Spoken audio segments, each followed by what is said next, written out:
விதிமுறைகளை மீறி செயல்படும் பட்டாசாலைகள் மீது கடுமையான நடவடிக்கை எடுக்கப்பட்டு வருகிறது. கடந்த 29ஆம் தேதி மாவட்ட ஆட்சியர் தலைமையில் பாதுகாப்பு குழு உறுப்பினர் கூட்டத்தில் பாதுகாப்பு தொழிற்சாலை பாதுகாப்பு மையத்தில் பொறுமையன்கள் மற்றும் மேற்பாளர்களுக்கு பயிற்சி மையத்திலிருந்து தபால் மூலமாக தகவல் தெரிவிக்கப்பட்டது. முதல் முறை அழைத்து வராதவர்களுக்கு 5000 அபராதம் விதிக்கப்பட்டுள்ளதாகவும், இரண்டாவது முறை அழைத்து வராதவர்களுக்கு 10,000 ரூபாய் அபராதம் விதிக்கப்படும் என்றும், மூன்றாவது முறையாக வராதவர்களுக்கு அவர் பட்டாசாலையின் உரிமை ரத்து செய்யப்படும் ஆட்சியை உத்தரவிட்டுள்ளார்.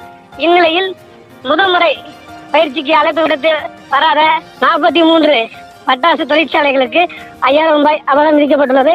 இரண்டாவது முறையாக அனுப்பப்பட தொழிற்சாலைகளுக்கு 10,000 ரூபாய் உள்ளது. 10,000 அபராதம். கடந்த பிப்ரவரி மாதம் முதல் முறையாக சிவகாசி அரசு கலைக்கல்லூரியில் வேதியியல் படிக்கும் 3ஆம் ஆண்டு மாணவ மாணவிகளுக்கு போர்மன் பணிக்கான தகுதியுடையது என்றால் அவர்களுக்கு பயிற்சி அளிக்கப்பட்டு 12 மாணவ மாணவிகளுக்கு சான்றிதழ் வழங்கப்பட்டுள்ளது.